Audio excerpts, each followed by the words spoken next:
Coby White, 7th overall to the Chicago Bulls. Let's take an in-depth look at his game, see if he's the point guard the Bulls have been waiting on for some time.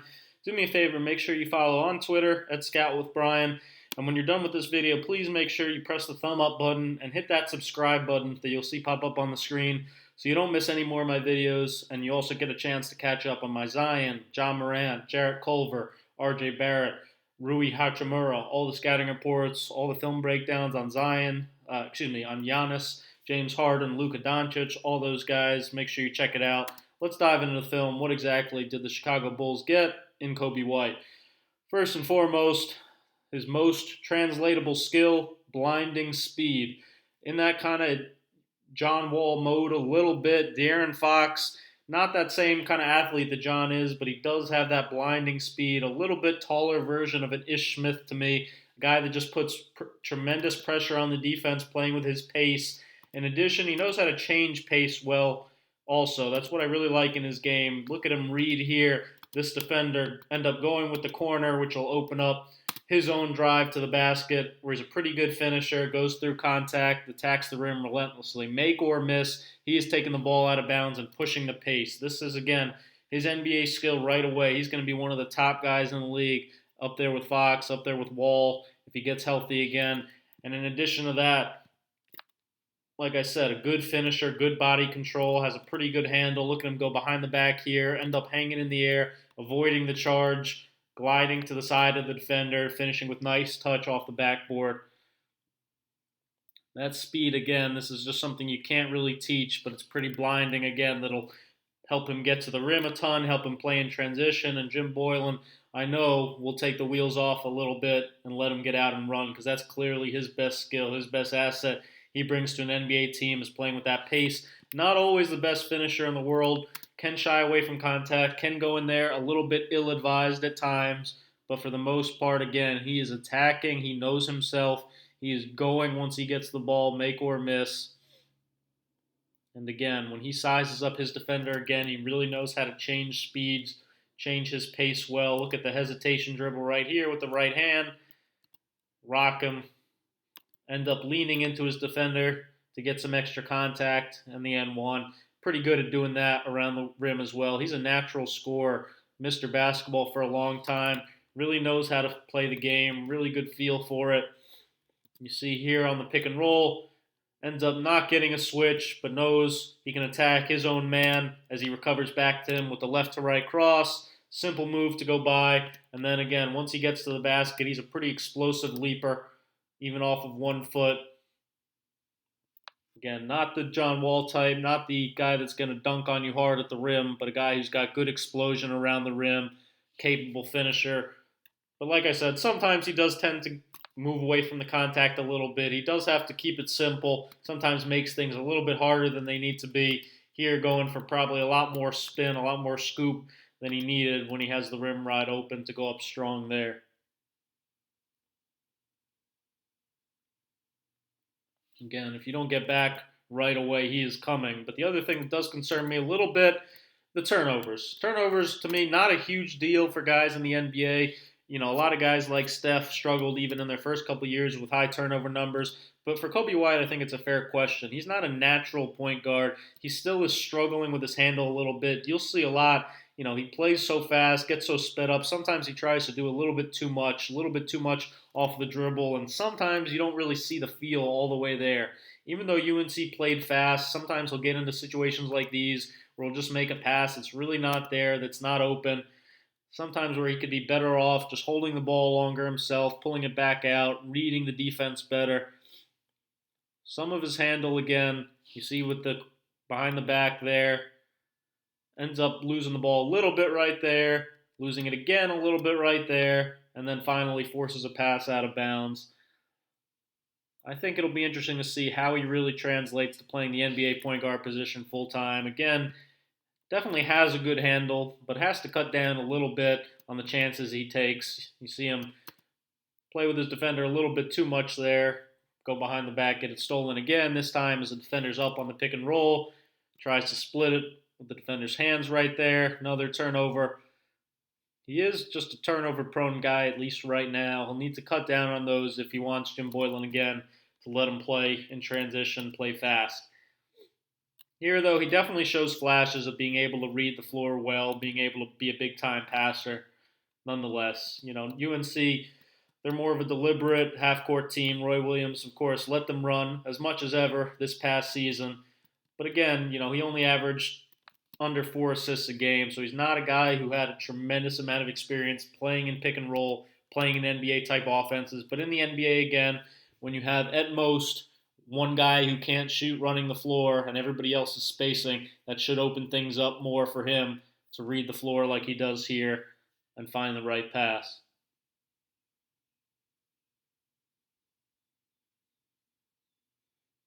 Pick and roll, like I mentioned, not a ton of it. You didn't see a ton of it out of him in college. I think that's a subset, again, of Roy Williams just not running a ton of it traditionally. But when he does run it, he does read it well. You see him splitting the defense here, attacking Zion with a tough left-hand scoop finish.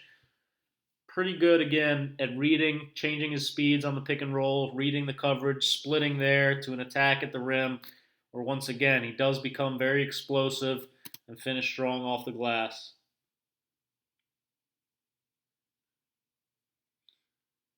Here you see this was probably his best pick and roll pass he's made that I watched. With May rising up behind, watch him freeze Zion with his eyes, looking at the roll, looking at May replacing. Once he sees Zion commit to May, he's going to get up in the air and get this pass over the top to the roller. That's a big-time NBA read, a big-time pass that makes me think he'll be able to play like that at the next level. And again, you see anytime defenses got out in a show or got pretty aggressive, he's able to use that behind-the-back dribble a lot, end up maneuvering to the rim. He's aggressive. He knows himself. He's going to attack a lot and get to the basket. Or again, he uses his really good speed to get by the next level defense, the third level defense, and get all the way to the basket. Again, a good pace, reads it well, finds the pocket pass well. UNC didn't have a traditional roll man, a traditional big, but he still played pretty well out of pick and roll nonetheless. As far as the shot, yeah, he can be a big-time shooter. You see, again, the deep range. The thing that came to mind, streaky for sure, but when he gets going, he really gets going. When he gets confident, he is shooting deep behind the line, NBA range, hand down, man down type stuff. When he has room to shoot, he can really, really get it off really quickly. And in addition, he does play a little bit out of that mid-range as well. I do like that part of his game. He's got a handle. He's not afraid to pull up. I guess maybe that's where someone like the Gilbert Arenas stuff comes into play. I don't see that kind of scoring ability, but again, like a De'Aaron Fox, I see a guy who's going to be able to create his own shot. It's not always going to look completely normal, but he has good elevation, good balance to get his shot off. What he does have to improve, though, again, shot selection a little bit, knowing the difference between a good and a bad look. He has, had a pretty much green light in college, but I don't love this shot off the dribble, pretty well contested with 26 on the shot clock. I think he, again, just has to learn a little bit more feel of the game. What's a good shot? What's a bad shot for him? Even though he's listed at 6'5", a lot of people talk about his size. This might sound silly to you, but I've never heard of an NBA player being measured, without their hair. Like, the hair might add a couple inches for him. So, he has decent size. He's 6'4", 6'5", but, watching him against some of these smaller guys, he doesn't do a phenomenal job within the half court of creating a ton of space for his own shot. Gets blocked sometimes. I think he only got off something like 2 shots a game within a half court, which was one of the lowest rates in college basketball. This one looked a little awkward. You see some of the things just in terms of feel for the game as he comes off this pick and roll here. What I'd really like to see is, as this big defender ends up retreating, him planting his left foot right here and going right to the step back. Instead, he's going to kind of whirl around the opposite direction, back to his right shoulder, and take a contested shot, which again leads to some of the streakiness, some of the hit or miss shooting that you see out of him. And again, these things can all come with time.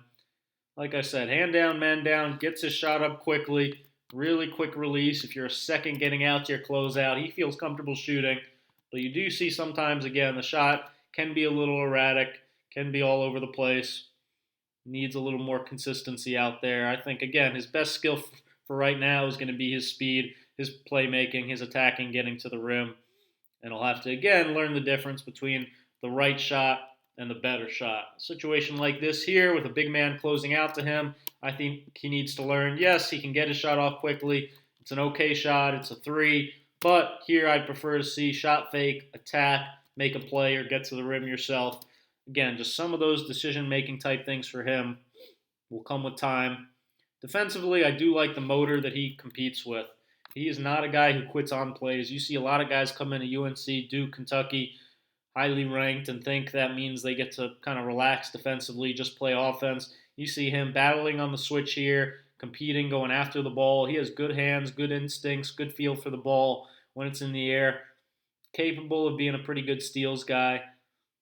You see usually in the right spots defensively, cares about helping his teammates, plays in a good stance on the ball, plays the pick and roll defense perfectly there. Switches late shot clock. Again, stays low in a stance. Ends up drawing the push off, offensive foul. Great possession all the way through. Does scare me a little bit though. Like I said, again, listed 6'4", 6'5", but you see some guys who are maybe 6 feet, and they really have a green light to attack him, and he doesn't look, again, more than a few inches taller. Situations like that. I think he might be one of those guys, really, maybe 6'2", 6'3". I don't see that size being a huge, huge advantage for him. But again, yes, he can, he's not 6 feet. He has a little bit more size to get to the basket. He understands help positioning. Good help defense here, stopping the ball on the penetration. Good job staying with 2 feet in the paint, being away and towards the ball. Active defender.